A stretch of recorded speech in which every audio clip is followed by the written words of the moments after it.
And we're back with another episode of the Lakers Fast Break podcast. This is Gerald Glassford coming right back at you here for the Lakers Fast Break. Pop Culture Cosmos, where we cover the latest news and trends in pop culture each and every week, twice a week, wherever you get your podcasts. On the latest Pop Culture Cosmos, I'm kind of thinking now I'm in a good situation because I've got episodes I could put on, or we could go ahead and post our live episode we're going to do Monday morning, hopefully, with me and Josh talking about what's going on with the Paramount buyout and successful bid for Warner Brothers. We could talk about what's going on with Xbox. We could talk about what's going on with Scream, screaming at the box office, getting an all-time franchise high. And then also as well cap that off with another box office fantasy league for you, because Josh and I have to go ahead and see who is the master of indie international box office. So we might go ahead and do that. And as far as post that tomorrow, we'll go ahead and have that up there for you guys here on Monday. But also as well, don't forget, I host the Lakers Latest for your Monday, Tuesday, and hopefully morning pleasure. I post about 5 episodes a week right now for the Fan Arc Network. So go ahead and check it out. Lakers Latest, like and subscribe on YouTube as well. And don't forget, my friends, the Daniel Barry Sports Highlights. Yo! Also as well, of course, the Lakerholics crew at Lakerholics.com. They couldn't come together on a time this week, so I'm hopeful that next week they'll all get together to talk Lakers as we get closer and closer to the playoffs. And then also, of course, my good friend, of course, that is this quality of pillow that's right here with Kobe and Gigi, the canvas art that you see behind me with Luka and Kobe. I've got other canvas art with LeBron over here. I've also got t-shirts. Joe's has hats. Does an amazing job with all of it. That is Drip Show at Drip Show Shop on Instagram and Twitter. If you have something in mind for your, I don't know, collectible pleasure per se from the pop culture or sports world, go ahead and hit up at Drip Show Shop on your social media. Let him know what you're thinking, and he'll let you know if he can do it at Drip Show Shop wherever you get your social media. Indeed, Search is out there. What's up, Searchy Search? He's got it right here for you. Searchy Search right there. That's the Instagram, but he is all over the place on the social media as well. I mean, I'm assuming TikTok. He's on TikTok, but I wouldn't know. Joe banned me. Joe got me banned on TikTok, so I wouldn't know. That whole TikTok universe has been shut off from the Lakers Fast Break. Tear. But anyways, it is, of course, the Lakers Fast Break. Truly great to have you here. How has your weekend been going? Well, after a week of finger pointing, frustration, anger, Clint Capella-isms, the Lakers needed something really good to happen for them. And it started off with the Steph Curry-less Golden State Warriors and a thrashing there up in the Bay Area that they were able and most happy to provide when they won by 28 yesterday. And how would they get their weekend capped off on Sunday, coming back down home after a little mini trip, coming back home to the Crypt? Well, they have waiting for them the worst team in the league, the absolute worst team in the league, a team that is now trying hard to tank, even when they weren't trying to tank, it surely looked like they were trying to tank. And that was the Sacramento Kings right there for you, with the owners of the worst record in the NBA. So just what the doctor ordered. A prescription that was filled for the Lakers was a Curryless team on Saturday and the worst team in the NBA on Sunday. And right from the get-go, again, this team showed no signs of fatigue, of the flight that would be involved, although it's a rather short flight. It's not that long of a flight. Let's just put it that way.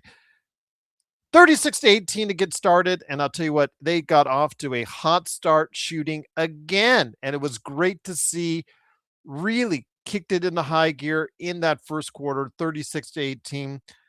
Gave back 3 points of it in the second quarter. But to tell you what, by the time the Sacramento Kings had a late run in the third quarter to get it down to about 10, the Lakers they did something that I was hoping that they would do on Tuesday and Thursday against Orlando and Phoenix. And that was once they got a double-digit lead, would they go ahead and kick it into high gear like they did on Saturday? And you know what? They did. They didn't let the Kings enough back into the game. They didn't give them enough hope. They decided that they were going to go ahead and put their stamp on this game, and they did definitively. At the end of the third quarter, leading into the fourth, the Lakers finally pulled away to a comfortable lead by as many as, I believe, as many as high as 30 points at one time. Before they took out all the starters, it became a game of garbage time.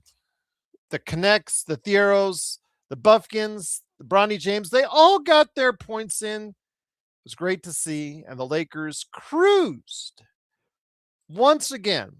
What a good weekend for the LA Lakers. They cruised.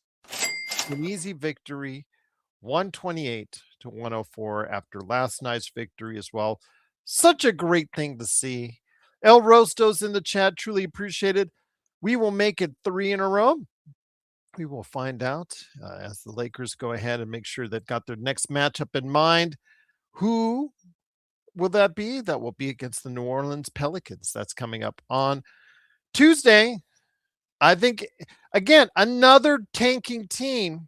Just what the doctor ordered, El Rosto. Just what the doctor prescribed for the Lakers right now is exactly what they needed. And they do need some of these, how should I put it? I said in the, I guess it was put taxi cab drivers, I guess was the thing. I think it was tomato cans, to say the least. So Arcarino says, hey, great to have you back, Arcarino.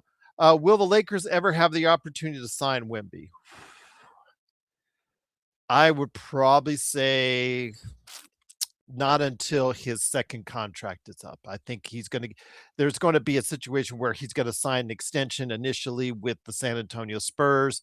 Unless he gets totally dissatisfied with the Spurs, I'm going to say most likely not until he reaches his late 20s. I'm going to say late 20s is probably his third contract. When he's going after his third contract, that might be a little bit of a sign, but initially it is just too financially attractive to not take the extension offer that at least your initial extension with your rookie extension per se with your team that you're with now. So San Antonio will give whatever they need to give on that rookie extension. He'll accept it.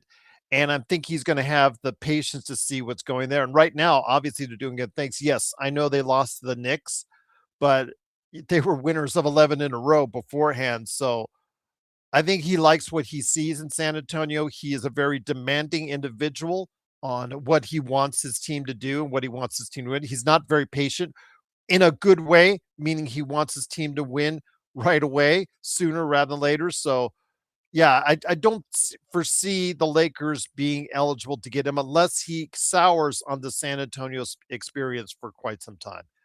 So I don't want you to get that kind of hope for that because it's realistic. But here today, a good man indeed. Oh, once again, he is hiding and shielding his face from the public. It is, of course, the man who left on base wanted to go ahead and to let you know that he enjoyed the sadomasochism.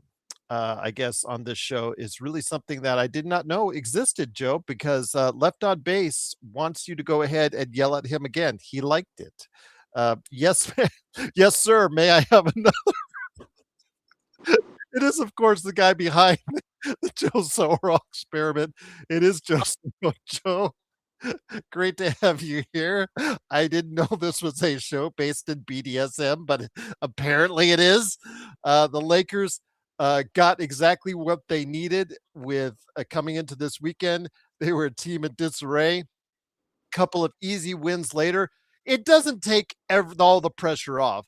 Let's not totally change our thoughts on the team as well. These teams, Curryless, Golden State. You also had as well a team in Sacramento, the worst team in the league. New Orleans coming up next. You know they're not higher on the food chain. I don't want to make too much of it, but still, it's nice when it happens when you can get some easy wins under your belt, Joe. Well, beating lousy teams by 24 and 28 points is what you're supposed to do. So I'm not going to complain.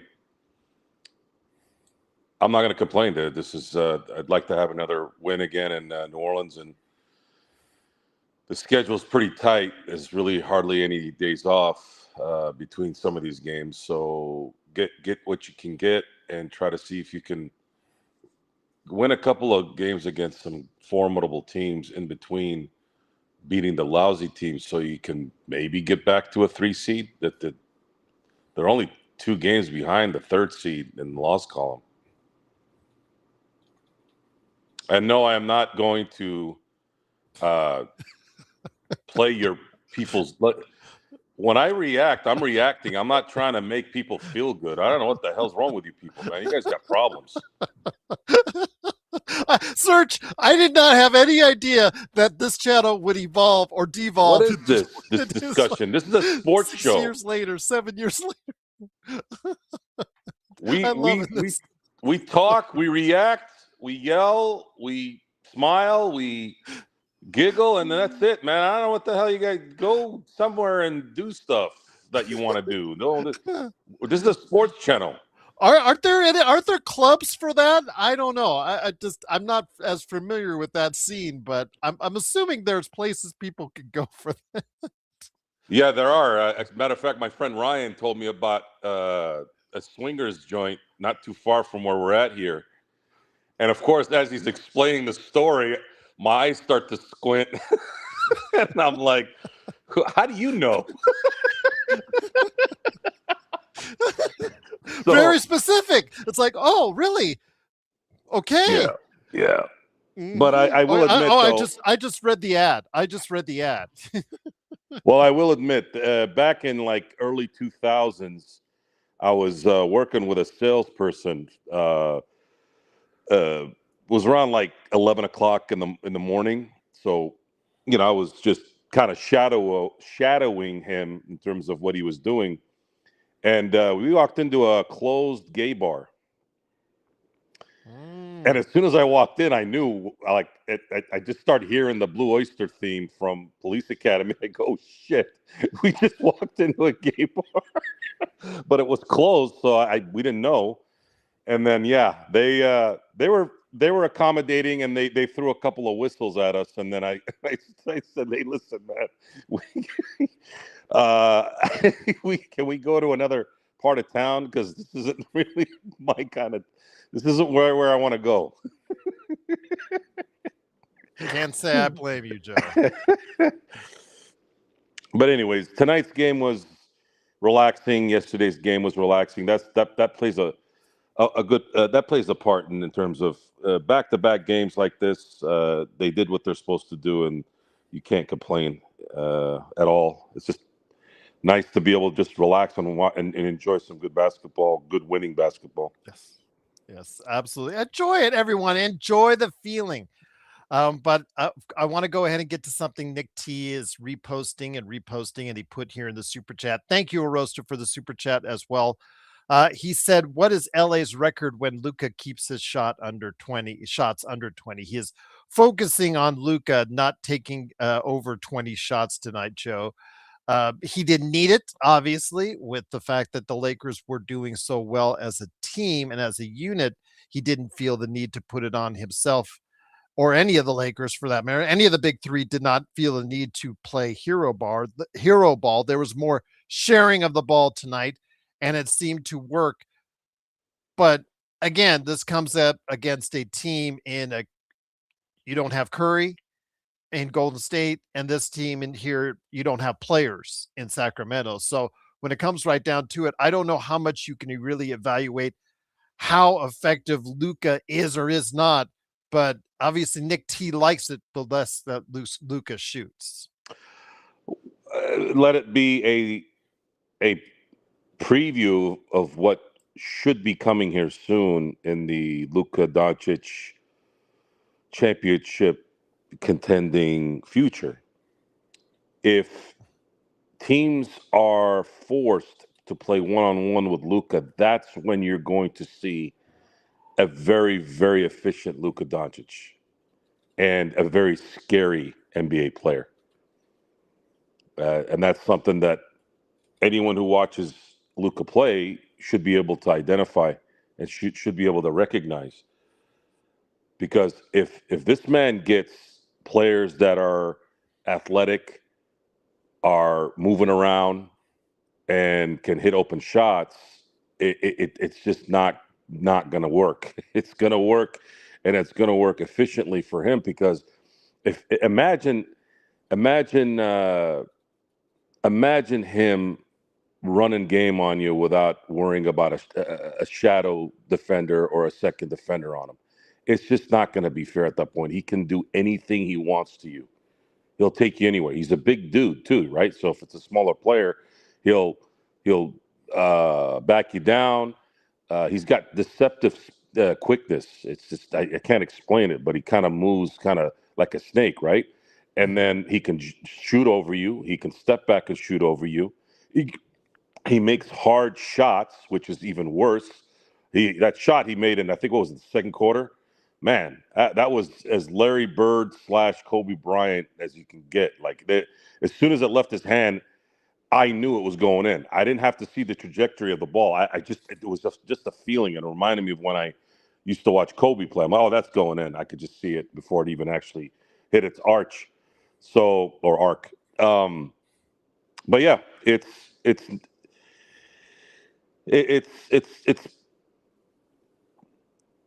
nice to see.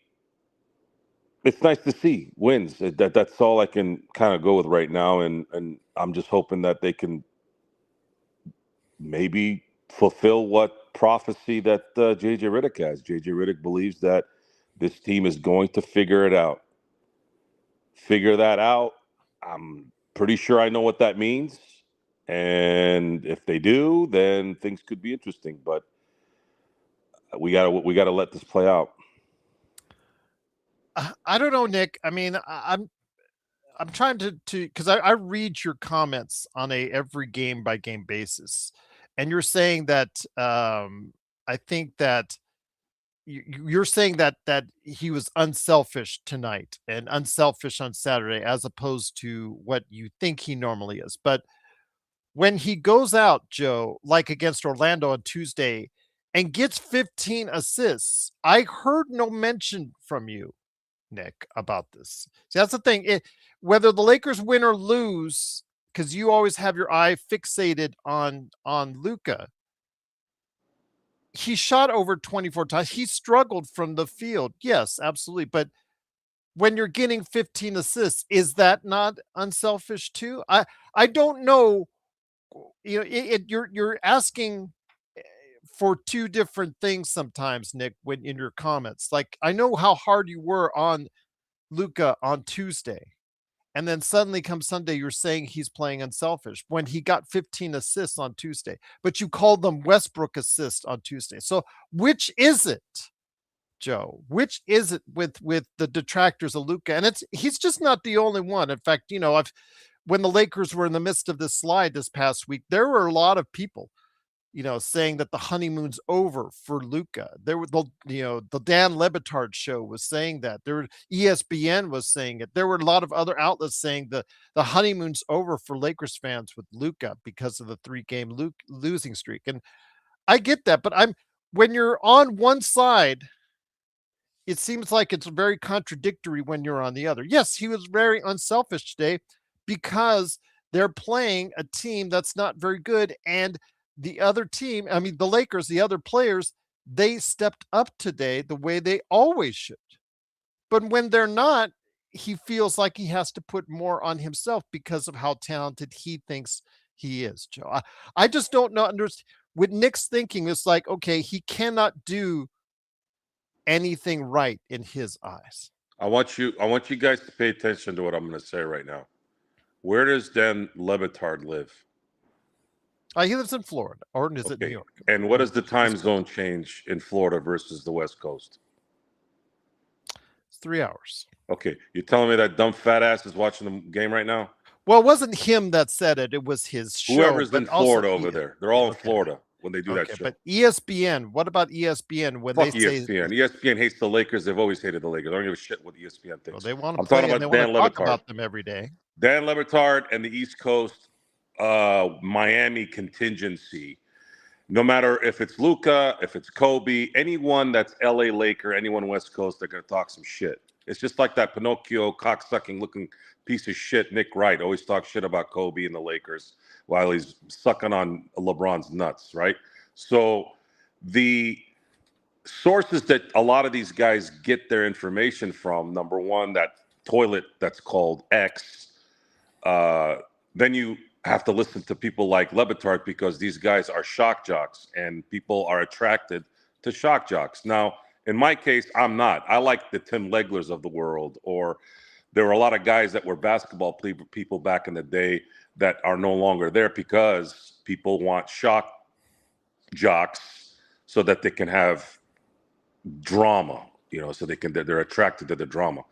If you think Luka Doncic is a selfish basketball player, I'm just not going to take you very seriously, ever, in anything. Like, I wouldn't even believe you if you said the fruit at your house, it tastes better than the fruit at the supermarket. Even if you're right, I'm not going to believe you. Luka Doncic is not a selfish player, for those of you who don't know this. I think he's very unselfish. I think he's extremely talented. And you also have to understand this is still a team basketball game. And Luka Doncic had to get uprooted from where he was in Dallas, where he wanted to be, and has had to change his life. Yes, I know it's much easier for someone making $50 to $60 million a year to do those things, but he's still a human being, and he still has to take care of himself. And yes, even the rich people have to, change phone numbers, talk to people, talk to realtors, make sure things close and title. Matter of fact, guys that rich, guys with that kind of money have to have their head on a swivel 24/7 because there's always somebody out there trying to fuck them. So let's get past the whole privilege part of this, okay? He's had to uproot. He's had to change his life. And now he's in a position in about 2 months where he's going to finally have the opportunity to see what this team's going to do to build around him. And that is something you should focus on. What we're seeing right now with the Lakers is a residual of the new guard and the old guard that's likely going to get phased out. Good or bad, it doesn't matter. LeBron is on his way out. He is not going to be here for 5 to 10 more years. So until you understand that this is going to be new here very shortly, you're going to continue to allow yourself to be manipulated by the morons who don't probably even watch these games. They're all box score watchers. And then they'll have a couple of minions that they might talk to on the West Coast, in the Central Time Zone, in the Mountain, or whatever. And then they'll take that and use it as facts on stuff that they understand and know. They don't know shit. Again, Dan Levitard has been shitting on the West Coast and the Lakers for 30 years. I don't really give a shit what that guy says. That guy sucks dick on anything Miami, anything Florida. Anything else, it's always something negative. So I don't take that guy seriously for 1 second. But there is the fan base that was getting upset. You know how they are, Joe. You know how this fan base is. You know that there is a certain percentage that will turn on LeBron, Luka, Austin. They'll turn on a dime if they're not produced.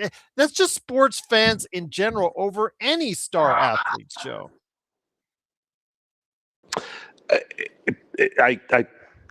I know what it is. They're manipulated by the media, like 90% of human beings on the planet. Watch the games. You don't need to listen to anybody. You can pick the news that you want. You don't have to watch TV because that's the only source. You can pick certain things that matter. And you should be pretty observant in terms of seeing how a player like Luka Doncic plays and how his reputation is around the league. The only time Luka has received anything negative from his constituents or his colleagues, if you will, is him kind of smack talking and being competitive. I've never heard anyone call him. I never heard the term selfish until recently as a Laker. I've never heard anywhere from any player that Luka Doncic is selfish. And from my viewing, Laker life of Luka Doncic, I don't see him as a selfish player.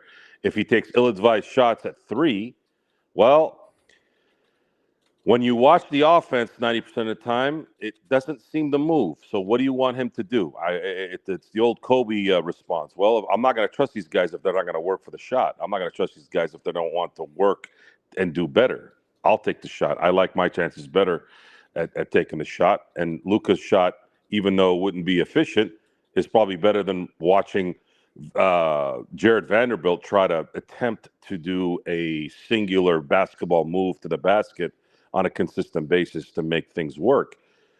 It's just not a constructed team for Luka at this point. I know that they've won the last two games. I know it's been nice to see a couple blowouts, but competition does matter, and we need to see how this likely plays out. I think we already know, but there needs to be a moment here where the Lakers need to do some things so that Luka can be efficient. Because if he's got a team that works with his talent, you guys will see what this guy is, and it's going to be pretty amazing. He only had it for a short amount of time in Dallas. Unfortunately, he got hurt. A lot of the guys that they brought in were young, new at the deadline. Luka, I think, deserves to start a season. It might not be the start of the 26-27 season. I keep telling you guys, I think the real year where we're going to go into, let's say, a true championship contending run is after 2027. And then at that point, you're probably going to see a 5 to 6 year run there where you'll have a team that's built around Luka. Once again, it is the Lakers. They get the easy victory. A nice, comfortable weekend. How good. No pressure. All the frustrations, all the pressure that we have been feeling as Lakers fans among the team themselves in the locker room, that seems to has dissipated a little bit with a nice easy weekend as the Lakers finish it off with a 128-104 victory. The Lakers are still in sixth place in the Western Conference, but they now move within a half game, Joe, of the sliding Denver Nuggets. And I know that there's already some talk. I did have some interactions with people already that are counting out the Denver Nuggets. I just can't at this point, Joe. I think we've learned over the course of two series in this decade not to count out Jokic and the Nuggets. I think that the loss of Aaron Gordon right now, I mean, statistically, when Aaron Gordon is part of your starting five in Denver, it has worked, and it has worked real well. And if he's healthy, not pulling a hamstring, not limping out there, he can be really effective for that team. So him not being in the lineup is really a problem right now. And I'm going to go into more of this on Monday, hopefully with Caleb Ponce on this as far as Denver is concerned. But I wanted to get your thoughts on Denver, and I'm not ready to count them out just yet. I'm not paying attention really to any NBA teams at the moment. I'll worry about that when the Lakers are in the playoffs and we can focus on the realities of how that plays out. I'm hoping that they end up playing the Houston team versus a Denver or a Minnesota team. I think if they can get their momentum started with a team that I think they have a chance to beat and win, then things can get a little interesting. The longer you wait to play some of these teams, the better it might be from a confidence standpoint and as well as a at this point injury standpoint. How do we know that Denver's going to make it to the second round with the full squad, or if something might happen to Oklahoma City? We don't know that. That's one of the few things in that's unique now in the NBA is you really don't know who's going to be there. So you can't really fold. And and looking at and going back to talking about Luka Doncic, if Luka Doncic is dropping 31 points and hitting from 57% from the field and hitting 50% from three and getting 8 assists a game, I want to know what language, whether it's English, Swahili, German, French. I want to know what language, and when you see those statistics with wins, where you can, logically say that that man is selfish. Because last time I checked, if somebody's shooting 50% from three, especially at the volume that he's shooting it at, yeah, I think that would probably be what I want. Just kind of keeping it real from that standpoint. One of the things I did want to ask you, with the rest of the season whittling down to about 20, 23, 24 games left in the season, do you have a desire for this team as far as in the rotation to mix in a little bit more youth to see if there's any of the young players? Well, the two ways can't really help you in the playoffs at this point because that's now beyond it. But the Adu Thieros, the Kobe Buffkins, or anybody else, and are you wanting to see more of in the rotation than you are seeing now? No, because this team isn't really. It's basketball.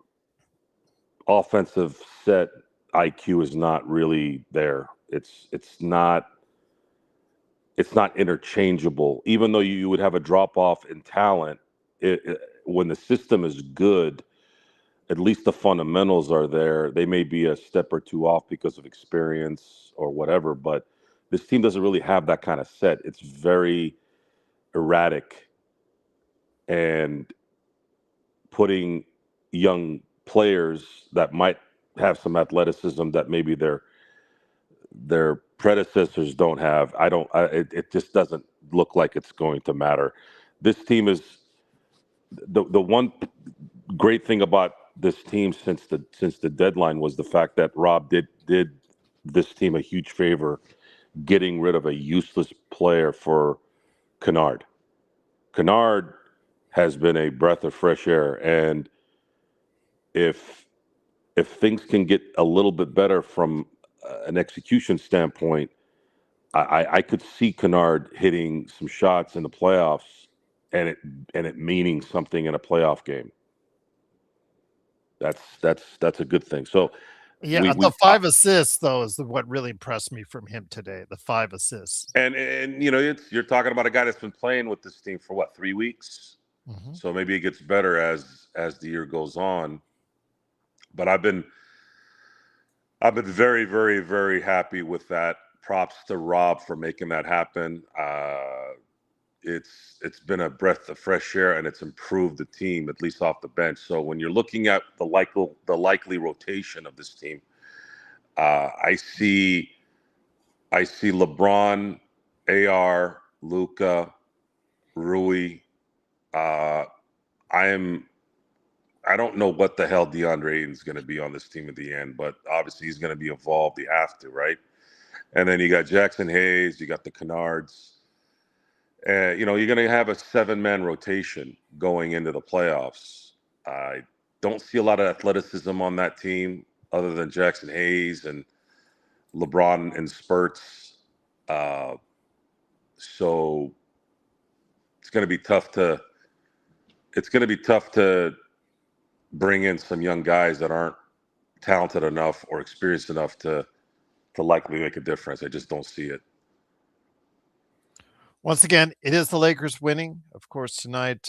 Again, just a really comfortable weekend, 128-104. I like these weekends where no stress, coming from a relaxing weekend, and just I think what the doctor ordered, Joe, with 2 easy victories, and then of course New Orleans on the horizon, and then after that, I do believe we play Denver coming up after that, and obviously we've seen them struggle as of late, which is actually a good time to get the Denver Nuggets. But with that, Joe, the Lakers are in 6th place right now in the Western Conference. any type of push that you see in mind from this team? Do you think they could go ahead and climb in the standings at all? Yeah, they're only a couple games back of the three. They would need to likely go into a 7 or 8 game winning streak, something like that, and there's a big possibility they could jump. And they've been good on the road, so maybe they don't need home court, but the playoffs is a different beast. Again, we've only had one team in our lifetime of watching basketball where we're coherent and old enough to understand what's going on. And it's still the Houston Rockets of '95, which there were so many anomalies in that season. You almost don't even you don't even have to count it anymore. Other than '95, it's just not. There's no good percentage that says that you're going to go deep into the playoffs and win a championship. Yes, T3, a no rant post game, indeed. So again, a very relaxing weekend. It's great. We could use relaxing, but our ratings can't, because I mean, we were over huge when they lost. We had well over 1,000 views when they lose, but you know what? I like it better when they win, and I'm hoping that you guys will spread the word and allow us to grow on days that we win. Just like it seems the word gets passed very well when we lose. But also here today is a good man. It's not even close, John. It's not even close. The numbers. I've seen it. Yeah, a good man indeed. It is, of course, the man behind Lakers Corner. Go ahead and catch his 3-minute report that's out right now. And someone else is from last night. Hello. It is, of course, John Costa. Great to have you here, my friend. You missed the BDSM part of the show and the program. I will explain to you. John doesn't know what that means. I know what BDSM means. I'm trying to figure out what's the context behind that here. Somebody before you even started the show left on base, got yelled at in yesterday's one before leaving a comment relating to cancer. So I guess he must have enjoyed it, because before he even started the show today, he was asking for another. Thank you, sir. May I have another? So yes, that's where we're at. He doesn't know where that's from either. I don't know where that's from, but shit, I know what BDSM is. And I was just kind of figuring out what the context behind that. Shout out Drip Show, man. Hey, Drip Show. I just did my 3-minute recap, and I haven't got a haircut in a minute, because I'm about to get a haircut on Wednesday, because I got a really big interview on Friday, and I wore your hat. So shout out to you, Drip Show.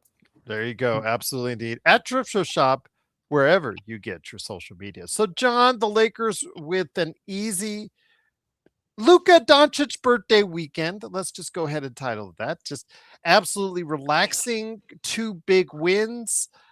New Orleans on the other side of this, possibly a third easy win on the horizon, we're hoping. Could things be actually starting to turn around and get the Lakers some confidence heading into some tougher matchups with Denver, with the Knicks, and Minnesota coming up here in the not too distant future? Man, Gerald, I think that it's hard to gain real confidence beating teams that you know you're better than, right? Like, I look at a game like tonight. There were so many times, y'all, where we just ran it up on the Kings. It looked like we went from we're trying on defense on offense, and then we get up a big lead. We get complacent. Players start to kind of get a little bit lackadaisical. What happens? They go on a little bit of a run. I mean, it's the Kings. Like, you're not going to go on much of a run. JJ calls a timeout. We lock in real quick. Boom. What do? Run off another 19-7 run. Run off another 11-0 run. And I've said this before, but all that tells me, Gerald, is that this team is just far superior than the other team. You can just turn it on and turn it off at any point. It's like as if we were to play with like middle schoolers, right? Like, you can choose not to try, and they can score, but then you can also go and choose to try and bust their ass, and then you'll be blocking everything, you'll be scoring on the other end, and that's literally how it looks. And with these next upcoming games, Gerald, that's kind of how I see it, to be honest with you. If we win, good job. You handled business. You did something you should have handled. If you lose, it's kind of like playing a girl. It's a lose-lose situation in a way here with these next upcoming games for the Lakers. But to answer your question specifically, though, Gerald, no, I don't think that that's going to give us the confidence that we need to go compete with the top dogs in the West and in the East, in the league, to be honest with you. And I didn't catch all that Joe was saying before I got on here. But what I did catch is him saying, I think he was talking about how like the Rockets won back in the day. It was like a lower seed. And I don't know if you guys were alluding to potentially that the Lakers could win, but I definitely don't think so. I don't think we can win a championship, even regardless of the lower seed. We're just not there yet. And what's up, Deshaun? Nice to see you, brother. I would pull up the comment, but I'm just not a guest on here right now. But No anyway, worries. Let me go ahead and see if I can find it. Yeah, Lakers Corner. What's up? What's up, Deshaun? Nice thank you for joining us. Truly appreciate it. Joe El Rosto with a super chat, truly appreciate it. Says, will Ayton be a Laker next year? To give you his contract status. Well, hold on, let me just say this. His contract status. Changing his couch. Anyways, will Ayton be a Laker next year? He does have the option to opt in, just like Marcus Smart, into the second year of his contract. Although after the Clint Capella comments, today was a different story. While he didn't do much on Saturday, today started off, yeah, he was 6 of 6, 12 points in that first half for the Lakers. I don't trust DeAndre Ayton at all. At all. If he turns into DeAndre Ayton from November and December, then maybe I'll get a little bit more comfortable. But I am bracing myself for the worst with him. Thank you, Drip Show. Appreciate you. No, Joe, you're damn right. You got it. But it's not that big of a contract. I mean, it could easily be traded if he does opt in. It's not that hard of a deal. No, I don't want him to opt in, and I don't think he will because he's going to want more money, and somebody will pay him a 2-year. No, he's got it. He only has the option of a second year at $8 million. That's it. That's all he could do. Yeah, he's going to want more money, and I would support that he opt out and Lakers do not bring him back at this moment. Well, I didn't say bring him back, but if he opts in, he can't be part of the trade. We got to deal with it, but before the season starts, you can trade him if he opts in. You can use that money elsewhere. We're not. That's a problem, but I don't see him opting in. I just don't. Okay. Somebody will offer him a 2-year contract with a little bit more money, and at that point, of course, he's going to take that deal above a 1-year deal and be a lame duck. You know, Joe, he'd have to really trash himself really badly. Remember, guys, and sorry to say this about my good friend Sports Baby, Miles Turner cost the Pacers a championship by playing like, DeAndre Ayton in the finals. And he got a $100 million contract from fucking Milwaukee. So if you don't think DeAndre Ayton's going to get something more than 8, then you probably haven't been paying attention to the bigs in the NBA at that age. Man, that's a good point, Joe. I'm not gonna lie, that's a good point. But DeAndre Ayton, Miles Turner has some intangibles to his game that DeAndre Ayton just doesn't have. And I agree that is a really good point, because I was going to actually rebuttal to that, because I'm going to be 100% honest with you. With the way DeAndre Ayton has I think you should lie. Okay, well, I'm not. I'm going to be honest. So with the way DeAndre Ayton's been playing, the way he's been burning bridges, not even just on the Lakers, like the way he fucking fell out in Phoenix, the way he fell out in Portland, I really think this might be his last leg. And maybe you're right, Joe. Maybe you're right. Like, talented-wise, yes, he is for sure talented enough to still be in the NBA.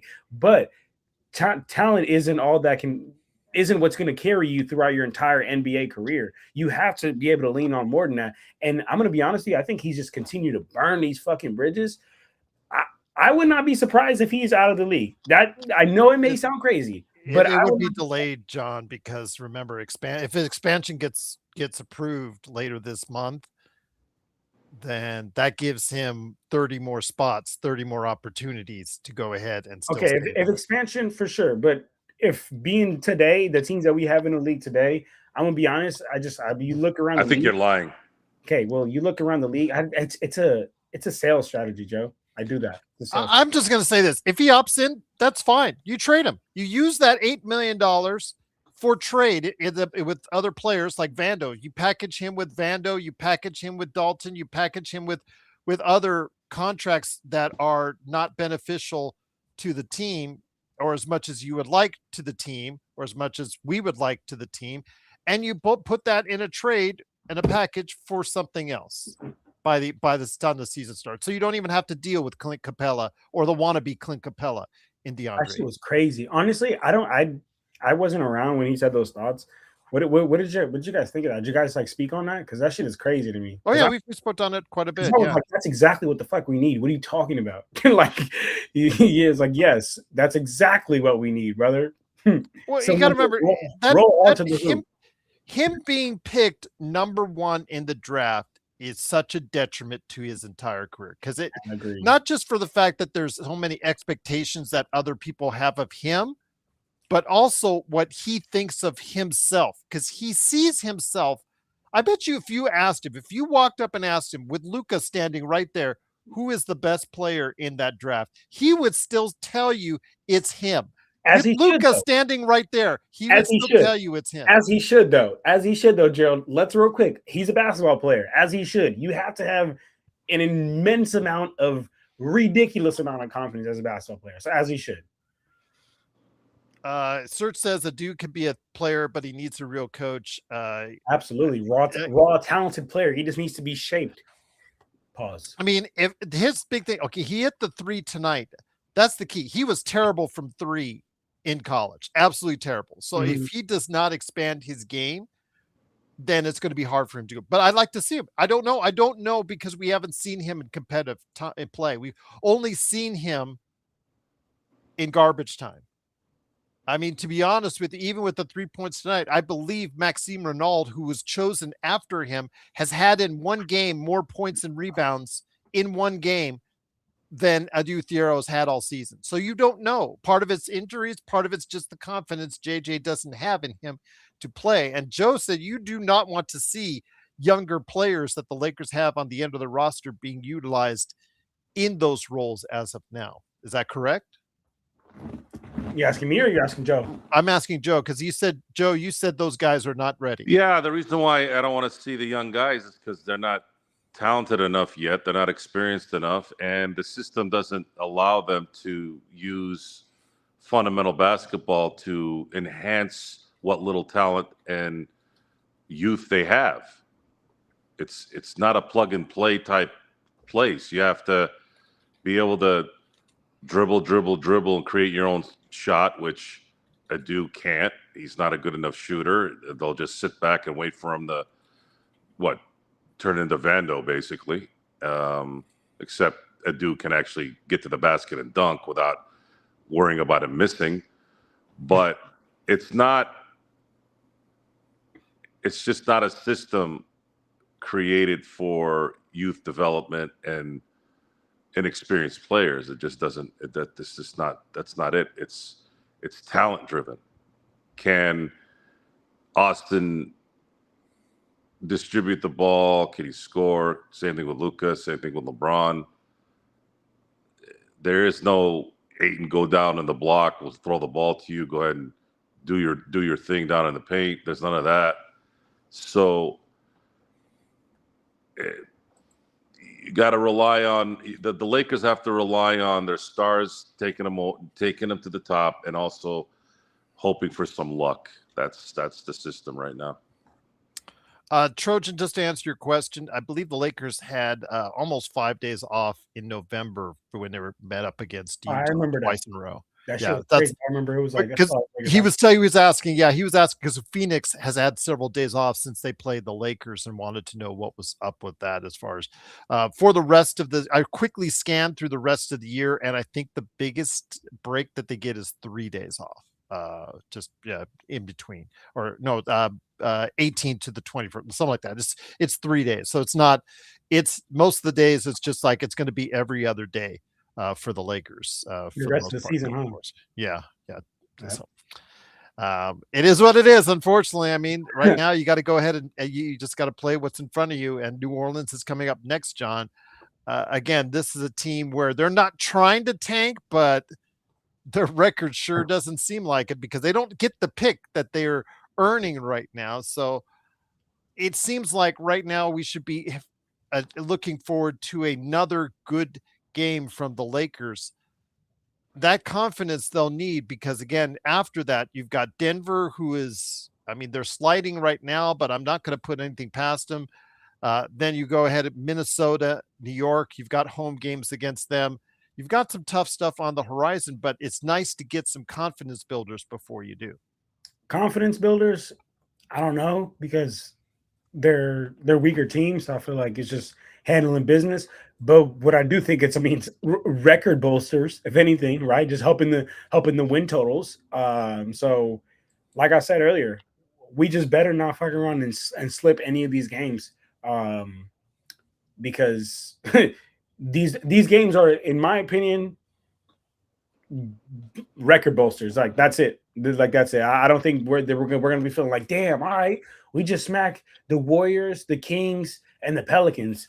Bring on OKC or bring on Nuggets. I don't think they'll be feeling like that, but I do think that they'll be like, okay, cool. Well, shit, we got 3 more wins in the win column versus having 1 more, 2 more, whatever. And we see how bunched up this West is. I'm looking at the standings right now. We're a game. We're a half a game behind Denver right now in the Western Conference. And what are we, a game and a half above? I think we're 2 games now above Phoenix. 2 games, yeah, I see that. Because of their inactivity, we've moved to 2 games above them. Well, shit, yeah. I mean, so to my exact point, you see how important that win column is. So to be able to get 3 easy ones, I mean, I'm saying 3. We haven't took care of New Orleans yet, but I'm hoping we take care of that easy. But to get 3 can make a difference, in this bunched up West. Joe, we've had 2 good days in a row against bad teams, but of good shooting. The thing that I think a lot of people are going to point out is that the Lakers have had 2 good days in a row shooting from 3. Anything you could take away from it, or is it sustainable in the least, or are you just waiting until the first decent team that comes along that throws a defense at them and it will revert right to where it has been most of the season? Yeah, they played 2 really bad defensive teams. Not putting too much stock on it, no. And they're going to play another lousy team that's probably a little bit better than the teams that they faced last 2 days. But the next 6 of the next 7 games are at home. I'd like to get a 6-1 record here in those 7 games. I like that. However it happens. But the Lakers have not been a good home team this season. No, because they get lazy. They're mentally lazy usually. So now it's time to reverse that and fulfill the wishful thinking of their coach. Figure it out. Joe, why are you not on camera, Joe? Just realize that right now. Because I'm mobile. I'll be mobile pretty much all week. Hey. I got a big how was that meeting interacting with you 2? You didn't go into detail. It was great. We went to go get some Italian food. Joe told me about the lay of the land. He told me about his family. I told him about my family. Told him about what I do for work. Told him about Lakers Corner. He told me about what he does for fun. We had a great time. And again, shout out to Joe for being a great host, man. I insisted on paying, but he did not let me. But Joe, next time I'm coming out there, it's on me, Joe. Come on. And Gerald, you too. I'm going to Vegas for Summer League because I'm trying to go to Vegas for Summer League. I just need a place to stay, Gerald. I don't have a place to stay in Vegas. We'll see what the Lakers have a good offense. Do they? I mean, with Luka out there, and they have a good offense. I'm not gonna say it's great, but it's pretty good. It's that their defense is so bad it offsets it too much in games that matter, and their clutch issues. I don't go by that stupid ass NBA stat. Their clutch at the end of game shot making, it's just not good. They don't make good decisions. They don't take good shots. It's the play that Reaves missed, the inbound pass was great, but that was a high risk play. It wasn't a fundamental. When you get the ball in, it's not supposed to be like that. You're not supposed to thread the needle. It's supposed to be an easy transition to the player that needs to be able to shoot the ball. And in that case, because there was no time on the clock, it was the perfect play. But I'm talking about the plays before then that they didn't make, that would have allowed them to make the right, that would have allowed them to be patient, create a shot that could win them the game. And of course, clutch isn't just making a shot; it's being able to stop the other team from making a shot. And the fact that twice in that game, guys are wide open at the three when this team was shooting threes all game long, those are the things that drive any fan base up the wall about their teams. Why are you collapsing? Why are you collapsing to the basket with two guys wide open at the behind the arc? It doesn't make any sense. Is it a jump?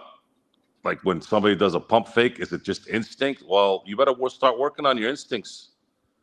Stop playing zone when you should be Velcroed to the player. And that's how I'm looking at it. One of the things I wanted to go and ask you, John, Maxi Kleber, I guess, his time, however you say, whether it's productive or not productive, it's something to watch per se, as far as it's concerned, because, he went out there and got a block, got a steal, got a point, and also got a little bit of, a little bit of conflict going on there, with him. Yeah, and in a weekend filled with a little bit of conflict, started off by Lou Dort. And I'm going to ask my friend, Caleb Ponce, who covers the OKC Thunder, is Lou Dort the dirtiest player in the NBA? And I'm going to be very interested to hear his reaction on it. I'd love to hear that. Yes. Maxi, but your thoughts on Maxi? Because again, I don't know if he is going to stay in the league. He's one of those guys that at the end of his contract, he may not have a place in this league. So I'm wondering what your thoughts on Maxi, if he could still play at a level consistent of the NBA. I mean, honestly, I think he might be out of the league, to be honest with you. I think this is this is about Maxi time. I don't see any team that Maxi can come on that's like, all right, cool, like this guy right here is going to be like the difference maker or a glue guy, or this right here is a piece that we're missing off our bench or anything like that. So I'm gonna be honest with you, I think Maxi's time has ran its course in the NBA. I mean, shout out him. He's been doing his thing last couple of games, right? But I feel like I heard someone say this. They said like necessity is the greatest teacher. I feel like that's just here in Maxi's situation. It's just like necessity's kind of been the greatest teacher at times, because we have certain games where like Ayton's been hurt and only Hayes has played, or vice versa, and he's had to gotten some backup minutes, got his legs going under him. Can score. He's a talented basketball player, but I don't think he's going to be contributing to not any team in the NBA, to be honest with you. Like, wow, this is the guy we need right here. This is what I think. But what do I know? I'm just a man with an opinion.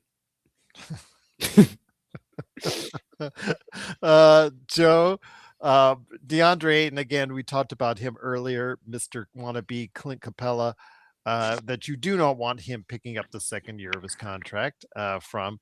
At what point do you just say enough is enough this season? If it goes further south, if they go into another losing streak per se, or if they start pointing the fingers once again, or if he starts getting those 2 and 4 point games where he blames everybody else except for looking at himself as well on this, at what point do you say maybe it's just time to go ahead and make a change if you're JJ Redick? Kleber's not going to be able to replace DeAndre. No, Kleber. but it would be Hayes. It would be Hayes is not enough. You saw that last year in the Minnesota series. He will get, even though he's slightly better than he was last year, he's just they'll spread him out and he will be rendered useless at that point. The Lakers are in trouble if DeAndre Ayton does not clean up his act. They need him. So it's not a good sign. Not a good sign indeed. But a good sign for the Lakers was something that, with Stefan here, who is the biggest promoter of Rob Pelinka, actually probably the only promoter of Rob Pelinka. He did say that one of the good things that Rob has done is Luke Kennard. And Luke Kennard tonight, 11 points coming off the bench. He's been consistently providing, when he's thrown the ball, he's been consistently providing offense for the Lakers, or doing something. But it was the 5 assists today that impressed me. He's still being picked on the defensive end. You're never going to change that. That's just who he is. He's always going to be that guy. If Luka's not out there on the floor, or Austin's not out the floor, I want that guy. I want to take on that guy right there. That's just who he's going to be. But you have to utilize him in the offense for him to be effective. And we mentioned it yesterday when he took 7 attempts from behind the arc. That is when he's most effective. That is when he's most useful and most effective in an offense, is when he's being utilized, because he won't ask for the ball, but you need to get him the ball. And a guy who's a career 45% shooter from 3, you need to utilize in your offense. Yeah, I mean, you have to utilize a knockdown shooter in an offense that has Luka Doncic and LeBron James with the ball a majority of the time, or even you could add AR into that mix. Those are players that are 99% of the time gonna blow by their primary defenders. If you talk to elite basketball players, any elite basketball player will tell you, I'm not even looking at the dude guarding me. I know I'm getting by him. I'm looking at the way the help is set up. And if that's the case, Luka, Bron, AR, they're blown by their primary defender. Help is crashing. And then you have a Luke Kennard in the corner. Come on, man. You have to utilize that. And to your point, Gerald, yeah, you love to see him, getting those 5 assists or whatnot. But even if he were just to simply sit in that corner, he would already be extremely useful on this team and extremely better than the Jared Vanderbilts of the world. I mean, shit, Jared Vanderbilt got a DNP tonight. And I guarantee a lot of that plays the part that, like, Vando, as we've seen, he was playing that, I'm going to sit in the corner, I'm going to sit in that wing, and as soon as the Luka blows by his defender, he's going to kick it to me, I'm going to shoot that bitch. But now we got Kennard. Now we got Kennard to do that, and someone who can actually shoot the ball. Both lefties, but one of them has a much better left-handed stroke than the other one. So shout out Luke Kennard for that. But the other detractor, as I'm sure El Rosto, who's he's on Vando Hill, would tell you, that is on the defense end. Admittedly, defensively, you will suffer for that. And for a team that is a below average defensive team, it is that, it's the tit for tat, because Rob has collected all these one-way players. Is the quandary that you have by when you need to place them and at what times of the game you need to place them, John. Yeah. And honestly, Rob is, we all know Rob's stupid. So I mean, I don't even need to say that, but one-way players are starting to go extinct in this league, y'all. Like, very, very slowly. But go ahead and look at the last championship teams, y'all. Go ahead and look at the last couple of championship teams. Almost all 5 starters that have played the majority of the minutes have been two-way players, or they have been at least to the point where they're not a absolute liability on the other end. And the one time that a team that went to the finals had a liability on the end, unfortunately, it just so happened to be my dog, Luka Doncic, who he was the defensive liability out there when it was the Celtics and the Mavs. And the Celtics said, fuck it. We have no defensive liabilities. Everybody on our team could score. Everybody on our team could stretch the floor. Fuck it. Go at Luka every single time. And we seen what happened there. Now, the only thing is Luka Doncic is generationally great on the offensive end. So you would be stupid to say, oh, man, just because he's a defensive liability, I'm gonna leave him off the court. Nah, you'd be stupid to do that.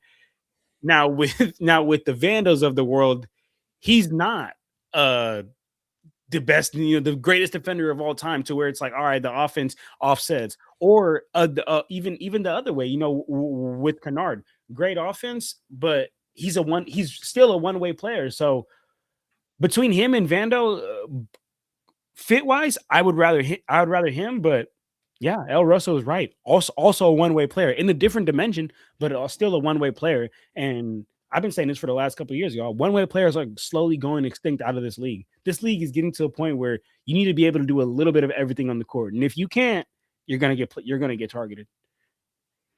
I agree, and we see it, or you get not necessarily in the regular season, John, but in the finals. playoffs. Yeah, finals. In the playoffs, period. Guys like Luke Kennard, guys like Vando, guys like, those guys have been. The Lakers targeted Kennard when he was on Memphis. When he came in the game, they went at him and got him out of the game. He was very ineffective in that series. Same thing with Vando when he played against Denver, targeted him as far as on the offensive end, and they got him played off the floor. So again, these, like you say, these one-way players, if you're not effective on both sides of the ball to the point where you're not targeted, then does become a problem. And it will be a problem for Luka. Absolutely. Yeah. I know, to Nick T's ears, loving the fact that we're saying, possibly concerning things about Luka, Joe. It is his defense. And if this team does want to go far in a playoffs run, maybe this year, maybe next year, whenever, Luka has to step up on the defensive end to at least be passable enough for the Lakers to get on by. Issues have been more so team oriented, not just Luka not being well. It's LeBron not playing well, Reaves' inability to play well, DeAndre Ayton not being able to play, at least create a resistance down low. Vando will have a moment here and there, but his basketball IQ is so bad. You've seen how he hasn't really played much lately because it's draining. It's a draining proposition for JJ to have to continue to watch an athletic player be so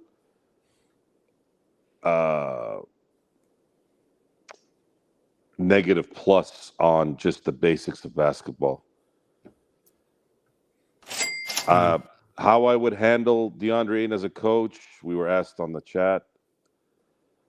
I would probably be doing what JJ's doing right now if he continues to do what he's doing towards the end of the year. Then I'd probably have a talk with management and let them know, listen, and maybe LeBron and Luka on the side, hey, listen, DeAndre's not going to help us. So it might be just best for us to just do what we need to do and understand that he's not going to help you. John, so with that, I'm going to answer that, but real quick before I answer that, Joe. So when you say that, you mean like you're just straight going to give bro DNPs for the rest of the year, or what do you? I don't see any benefit in playing him if he's not. If DeAndre Ayton isn't helping in terms of rebounding and continuously allows himself to get backdoored or allows leaking behind him for easy layups, I don't really see how that's really going to build the morale on the team. It almost would be better to just let Jackson Hayes get into foul trouble and at least he plays his ass off, and put in Kleber if you need to back him up. I don't think you can fix stubborn. Once a player is stubborn, you're just not going. You're going to be wasting your time dealing with that guy. I know. I see it. So before I get to Stefan Piscano's generous super chat, somebody had something nice to say, or sorry, not so nice to say to John. He said, Hustler Inc. says Lakers corner is uneducated. The Mavs defense was great in the finals, held Celtics to 100 points. It was the Mavs offense that failed to average 93 points in their losses. Kyrie was a ghost. Before you say anything, I will point to Brian Windhorst, who during that presentation by ABC specifically pointed out during that series Luka's defense and that's what the fuck I pointed out. And that's why, Gerald, this is why I fucking hate people sometimes on the internet that have fucking selective hearing. You fucking dumb fuck. I never said the fucking Mavericks. I said the fucking Luka Doncic was the fucking defensive liability, and that's why the Celtics went at him every fucking game. So don't fucking come on here making dumbass fucking comments if you don't listen to what I fucking said, you idiot. Anyway, I'll re fucking say it because this fucking dumbass can't hear. Luka Doncic was a defensive liability, and every fucking game, every fucking possession, they went at him because he was defensive liability. And my point was, you cannot be a one-dimensional player in this league and get far in the playoffs. Man, bro, I mean, that's documented. Shit. Yes. Oh my goodness, bro. Like, it's just fuck. Like, there's some people who are just fucking stupid in this world. Yeah, but he's right. He's right on the last one. What was the last one? He's right on the Kyrie Irving. Kyrie Irving was. But I said that. But no. But that's the thing. I never said Kyrie didn't go ghost. I said if Kyrie does not, I don't know. I still don't know what happened with him, other than the fact that maybe he just Boston. He fucking shitted his pants. They were killing him in Boston. And you got to remember, in the playoffs, in the finals, John and Joe, they do play harder defense than at any point in time of the season. So you're not going to get your typical 115, 120 that you normally get in an offensive format. But when you have someone, even when all that defense playing at a higher level, all that happens, you have that one player that's still not there. They're still attacking. They're still going at, and they kept on attacking Luka. Boston did. And it was noted. It was noted not just by Brian Windhorst. It was noted several times by several different. Just replay all the shows that were going on during. But there's fucking dumbasses like fucking Black in the chat and that Hustler who swear they fucking think they're right, bro. Shut the fuck up and watch some basketball and listen to us, and you might learn something. God damn, God. Just these people are so fucking. I mean, Black. Black. Black, again, watch the fucking game. Black, shut the fuck up and watch the fucking game. He got targeted. Okay, brother. Yes, watch the game. Targeted. Yeah, but the ain't no Dallas. So if he's not Dallas lost that series. If he's not because liability, Joe, totally different series. When you have a star like Kyrie not show up, that's huge. That's huge. But when you have 5 players on the Celtics who can switch 1 through 5 and they can all go offensively, and you got one player on the Mavs that can't, and that one player is Luka. And we're not sitting here denying what Kyrie was during that series. Yeah, I've said it. What relationship to what Luka would have to do if he were to reach a finals with the Lakers. If the rest of the team is stepping up, especially on the defensive end, he has to just carry his weight. That's literally why the Mavs were trying to. I mean, that's the little reasoning they gave behind trading him. They were like, "Oh, we don't feel like he's in shape. We don't feel like he's going to be able to defend."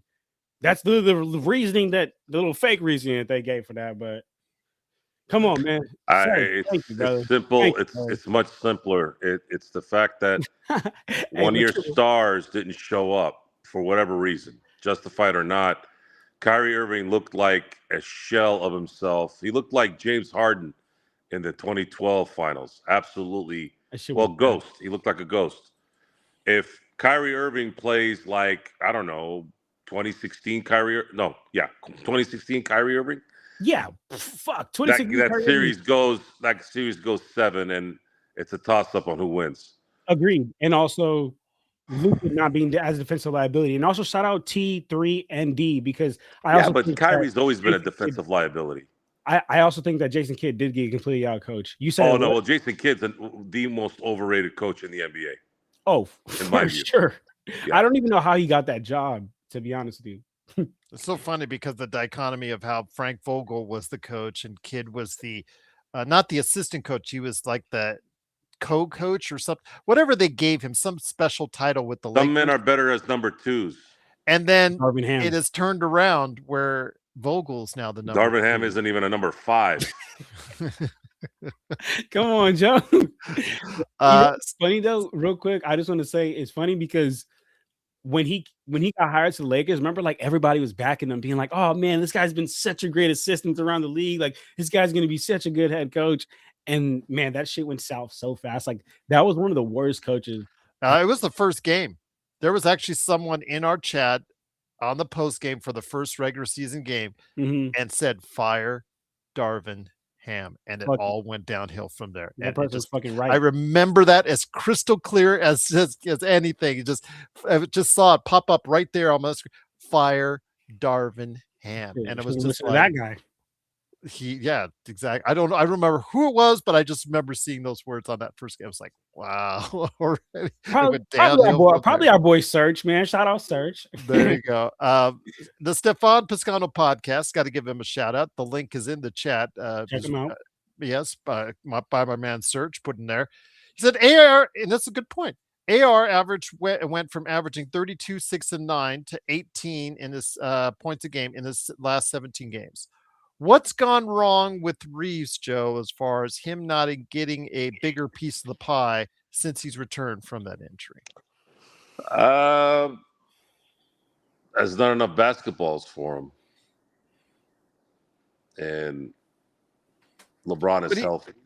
But he seemed to, like, on those days that If LeBron has struggled, he has struggled as well. If he were smart, he would tell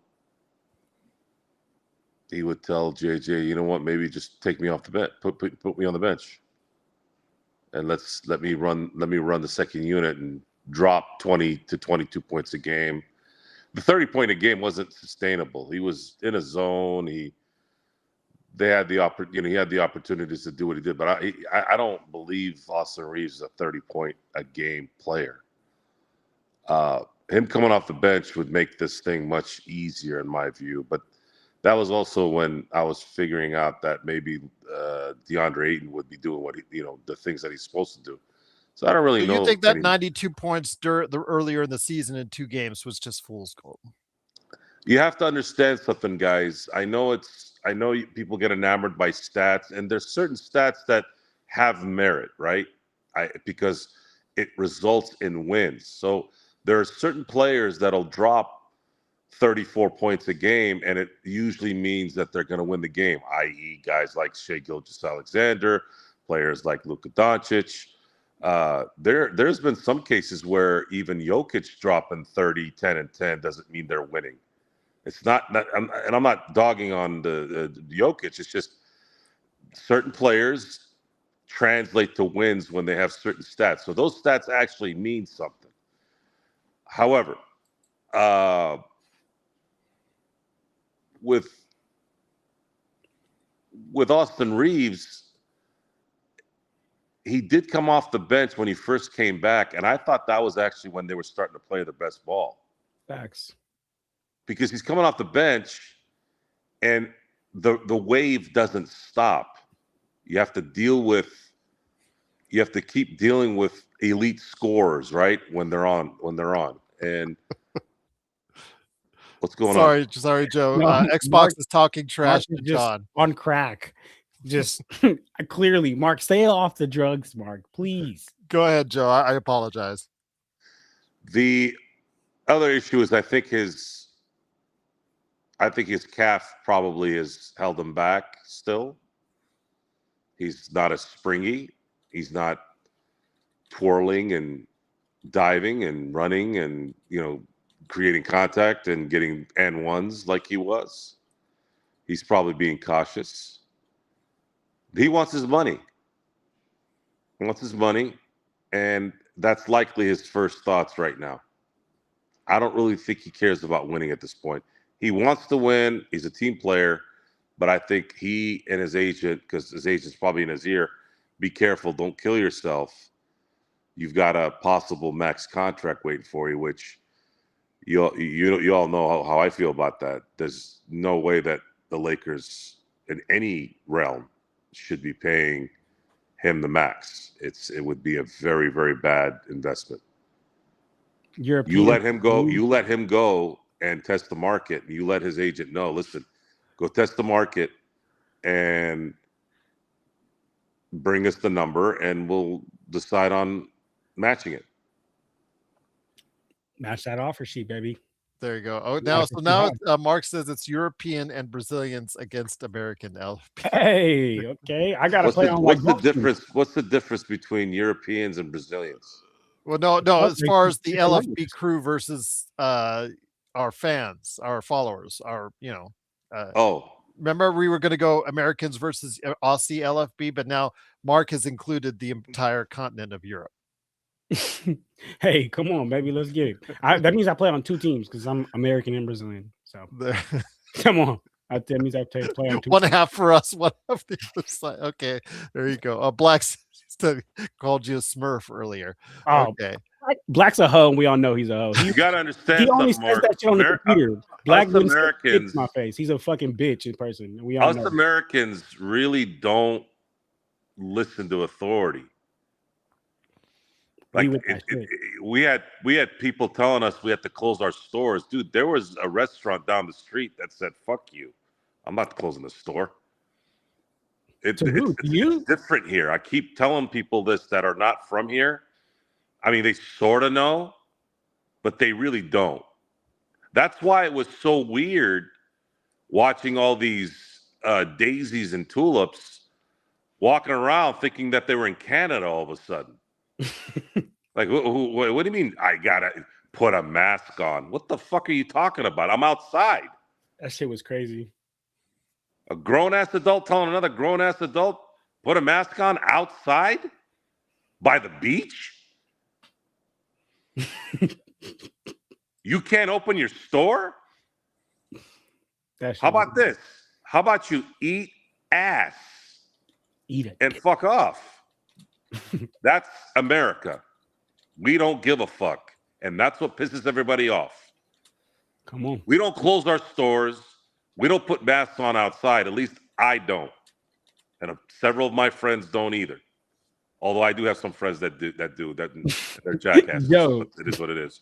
You know what the funniest shit is? When you're driving on the freeway and then you see somebody in the car by themselves with a mask. That shit is so funny. Yeah, I have video of that, by the way. I have video. I'm like, how the fuck? And I was commenting on it. I'm sitting there and I panned to the back seat. I panned to the passenger seat. This dumb moron had her windows up with no one in there with a fucking mask on. Joe, you should have seen it. The Bay Area was fucking filled with Asian people like that. It was just Asian people have a little bit of a little bit of room to do that because that's where all they that's did in culture. China. That's based in their culture. Yeah, it's a culture you go thing. overseas, because it's so populated in such condensed areas. Yeah. But what drove me and nuts, pollution related. It's also pollution related as well overseas. It's outside. That's the part that I didn't understand. I go, what do you mean put a mask on outside? Oh, that shit's funny. What are you talking about? So we got here because people need to understand that Americans have immense pride in our culture.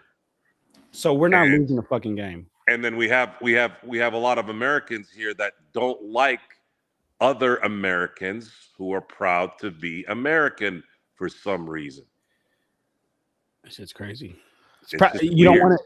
No, I'm not in Orange County. America? I'm inland more. People hate on America but want to live here. That shit is the craziest shit. John, so let me go ahead and get back to the Lakers.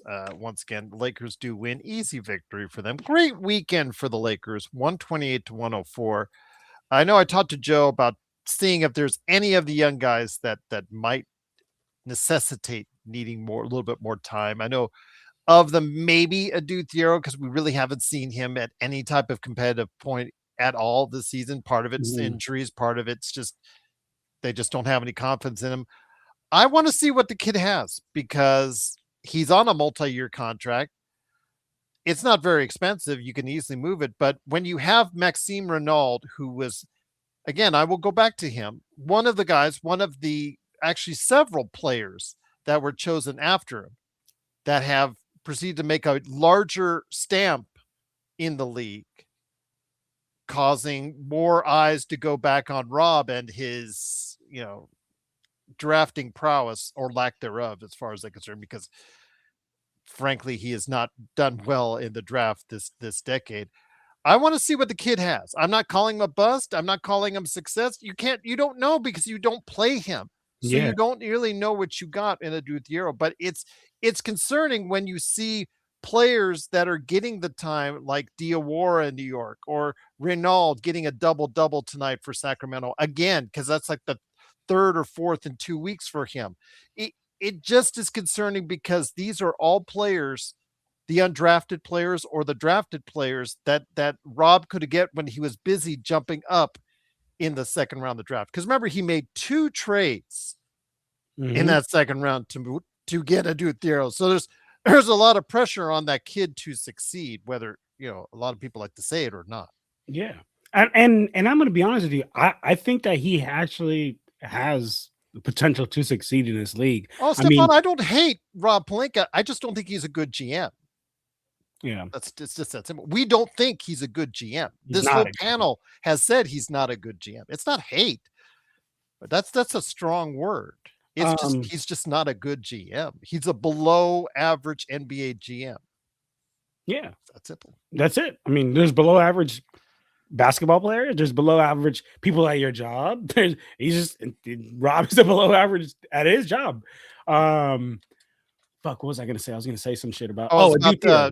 I want to see if it works. I don't know. I have no idea, whether or not he's going to work out for the Lakers. Yeah. Adou Thiero. I'm going to be honest with you. I think that he could be a good player in this league. I just think he needs some coaching. A lot of the really good players in this league, sometimes like they're just raw athletes. Like they're just jumping out the fucking gym. They're running hella fast and they just need a little bit of direction. They need somebody with a lot of basketball IQ to give them some direction and shape them and form them. And I think that Adou Thiero needs that. Now I'm going to be honest. One thing I don't think the Lakers are good at is growing like young talent. Like they're super like, I want to be headline. I want to be headline. I want to be a headline. So they don't have time to grow a young talent. Now I think that's something that we should do, but is this something that we're going to do? Probably not, to be honest with you, because I've seen it. I've watched Lakers for so many years and we don't do that. They don't invest in the young talent much. So I say all that to say, I do think Adou Thiero could be a good player in this league. I think it was Allen or No Joker. It was somebody. I was in the Discord like later in the game. Because he hit his 3, which is, again, got to be a big part because he was terrible at threes in college, but he is athletic. He gets to the line. That's his game. But if he can find room to somehow be a stretch player for this team and still play at the level athletically and defensively like they project him out to be, it can be a good pick for Rob. Yeah, it can be. And I think that he can work out to be a solid player in this league, but he needs the reps and he needs the attempts and he needs the minutes. All good players in this league had a time to go out there and make mistakes, learn, get your reps up, fail, fuck up, realize, okay, that's not how this shit work. Now, next time I'm coming different. But if you don't get the opportunity to do that, shit, you can't never learn. And what I was going to say was, like I said, I think it was Allen or No Joke or somebody in the Discord said it. They said, like, and I agree. Why the fuck is end of game minutes, even if it's garbage minutes? I know Adou Thiero got in there. Why has it been going to Bronny? Like, I don't understand why he's been going to Bronny. I mean, I do understand why he's been going to Bronny. I know it's because JJ got the job because of LeBron, and that's LeBron. That's LeBron. Also, the crowd, when it gets big, they chant Bronny like he's a novelty. I mean, this is 1985 with Chuck Nevitt all over again. When it was 30, the Lakers would be up by 30 or 40. They would chant for Nevitt, and wait until the 7'5" guy comes in there, who Gerald, really didn't have a lot of talent. Fuck that though, Gerald. We're all Laker fans here. We're not here for a little carnival show. We're here to, if we have a chance, let's explore some of these hidden gems. Let's explore some of these young talents. Let's let Adou Thiero get some reps, get some real game possessions in, and figure this shit out. That's just where because I don't know. I don't know what really to make of him on a competitive level, because Joe, he has not been, as of this point, in any game where it's competitive. He's not come in the second quarter really and given, like a 5 to 7 minute, stint to see whether or not he can really be that 3-and-D player or lockdown defender that this team hopes he can be, Joe? Yeah, I don't. Okay, without having a system and the fact that he has raw talent, that this, I think Adu is going to need probably a couple of years to be a truly effective part of a rotation player. And worse than that is he's too injury prone at this point. I think he's always injured, and that's not going to help, especially At what this point young do you have patience for him? I mean, should you this have team have patience. patience for him? You can. I don't think second round pick is usually a option one. Usually, it's if we can kind of get lucky and pick the right player there, then cool. If not, well, it is what it is. But I don't like that a guy is constantly hurt. I don't like players like that. It's again, it sucks. It sucks out all the morale. You go into every game wondering if this guy's going to be available. He's got the talent. He's got the athleticism, but it's just not enough in today's game. You got to have the ability to be available. Well, Fucking again, legend in the building. Yeah, legend is here from I Got Next Sports Media. I look down, I Legend. look up, and I see a legend. There you go. You see a legend indeed. Legend, great to have you here, my friend. Again, an easy victory for the Lakers, an easy weekend. I know we're not taking too much from it, but it's always nice for a team, your teams or our teams, when they can go ahead and get an easy couple games under their belt, Legend. What's good, fellas? Hope y'all having a good night so far, man. And hey, a win is a win. Got to start from somewhere. And they went out, took care of their business, went and beat a terrible Sacramento team, and got the W like you're supposed to do. You just keep on marching. That's what I say. Well, then I'll ask you this: with what's going on in the Western Conference and Denver starting to slide, do you see? I mean, because we all thought that Denver with Jokic there, but I think Gordon is the key. Is it's like that missing piece. He's in there and he's healthy with this team. They can really click, but if he's not in there, Denver is sliding right now. It shows that Denver is nowhere near the team that I think we thought they would be. That's just letting you know that they're vulnerable right now, and things can still change, and the seedings are not finalized just yet. This is still an anybody race, and that just lets you know that it's looking like Denver is probably not they're a contender, but probably not gonna win it. I should say they in the mix, but they probably won't win it. And it just let you know that they got some weaknesses on that team right now, and we noticing it. But they're sliding, and that's a chance, a lot of Lakers or anyone else can take advantage of. While they slide, that's your chance to jump over them. That's your chance while they continue to slide down. So you just got to capitalize on these opportunities as the Western Conference team kind of beat up on each other and see how things play out. I think 1 and 2 is probably solidified, but 3 all the way down to 6, those seasons can be anywhere. So this thing gonna definitely come out to the very last day. John, Joe, and Legend, before we get on out, I want to go ahead and hear your thoughts on the week ahead. Let's go ahead and start off with Tuesday against New Orleans at home. Thursday, they're on the road at Denver. Denver's not actually, surprisingly, John, they're not actually a good home team this year, just like the Lakers. And then they cap it off with Friday and Sunday matchups at home against Indiana and New York. How do you see those matchups going for the rest of this week? The next 7 days ahead. Let's go ahead and put that. I see us beating the Pelicans. I see us losing to the Nuggets, unfortunately. Despite their struggling? Despite their struggling, I see us unfortunately losing to the Nuggets. I mean, I'm gonna be honest, Gerald. This Lakers team, we beat the Suns, we beat the Warriors, beat the Kings. If we beat the Pelicans, it's a 4-game winning streak. I don't know if we're gonna keep that boat rolling, to be honest with you. Pacers, I think we get a win. Man, the Knicks, that's an early game. The Lakers struggle early games. We're going to lose to the Knicks. The Lakers always struggle with those early games. But which Knicks team are you going to get? Are you going to get the Knicks team that seems to be at each other's throat when they lose at MSG, or when they beat the Spurs when the Spurs were sizzling hot, just like on Saturday.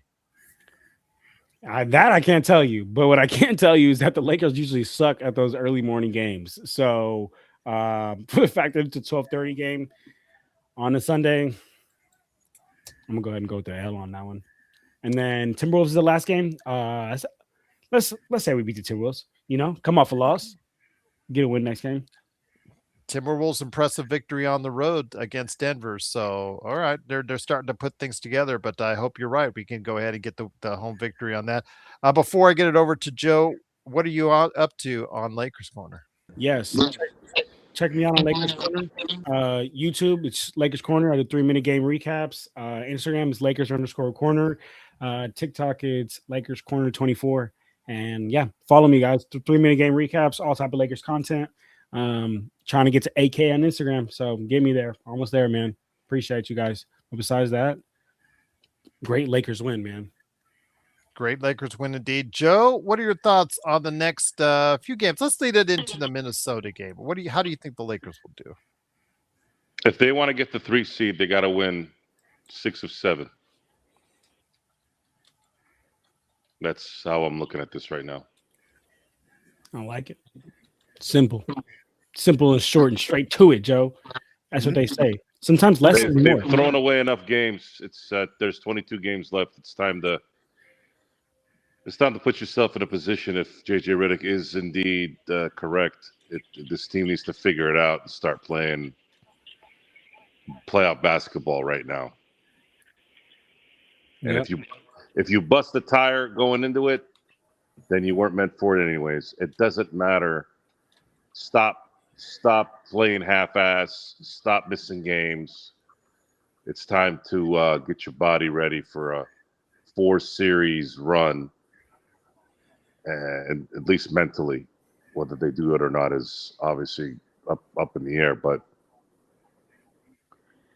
it's time. It's time to put yourselves in a good position to where you can win the first round for once, and then see what happens from there.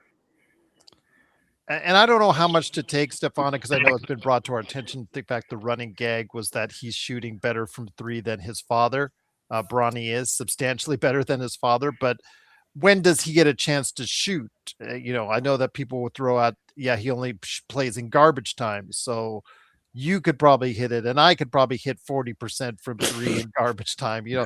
I don't want to take a whole lot from that. It is better. It's promising, but let's see. Okay, throw him out there for like 5 games in the second quarter, and let's see what happens there against, first and second teams for the other side. And that's what I want to gauge. Theoro too. I want to see what those guys can do if they're actually NBA players at this point in time. Because if they're actually NBA players, they can play competitive basketball at the end of a first quarter or coming into the second quarter or when those games really count and matter. John, you were going to say something before I was going to say real quick, for anyone talking about that, like Bronny's shooting better than their dad. Yes, guys, sample size really matters. But if you really want to see this through and see Bronny go play up against starters in this league, go to the beginning of the season when we played against the 76ers. Remember when Tyrese Maxey was absolutely... That was last season, but I know... Oh, it was last season? He was having his motherfucking way with Bronny. Like, oh my God, that shit was crazy.